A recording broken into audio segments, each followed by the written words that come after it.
নমস্কার বন্ধুরা, এটা 25শে নভেম্বরের ভিডিও। আমরা এক বান্ধবীর বিয়ে ছিল, তো দুপুরবেলা যখন খাওয়া দাওয়ার আয়োজন হচ্ছিল যে জায়গাটাতে, সেখানে দাঁড়িয়ে এই ভিডিওটা আমি বানিয়েছি।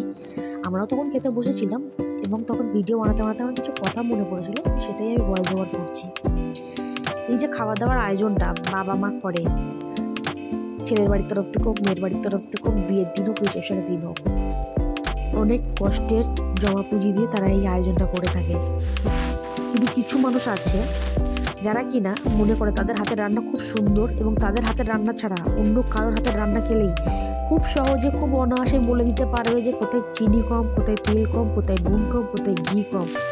তো সেই সব মানুষের ক্ষেত্রে বলবো, কষ্ট করে বাড়ি থেকে বেরিয়ে এসে খাওয়ার কোনো দরকার নেই। নিজের বাড়িতে নিজে রান্না করুন, ভালোভাবে খাওয়া দাওয়া করুন। আর কিছু মানুষ আছে যারা খেয়ে নেবে, হাতটা মুছতে মুছতে বদনাম করবে, দাঁতের ফাঁকে মাংসটা আটকে থাকে, সেটা ছাড়াতে ছাড়াতে বদনামটা করবে। তাদেরকে বলবো, খাওয়া যদি হয়েই গেছে, দাঁতের মাংসটা বাড়িতে গিয়ে ছাড়ান এবং ছোট ছোট পায়ে, গুটি গুটি পায়ে হাঁটা দিয়ে নিজের বাড়ির দিকে চলে যান। মুখ থেকে ফালতু কথা বলার কোনো দরকার নেই। মুখটা ঢেকুর তোলার জন্য, আপনার ফালতু কথা বলার জন্য নয়। এসব কথা বলে ফালতু যে মানুষটা কষ্ট করে আয়োজন করেছেন, তেনাকে কষ্ট দেওয়ার কোনো প্রয়োজনীয়তা নেই। বাকি রইল ভিডিওটা। ভালো লাগলে একটা লাইক করে দেবেন।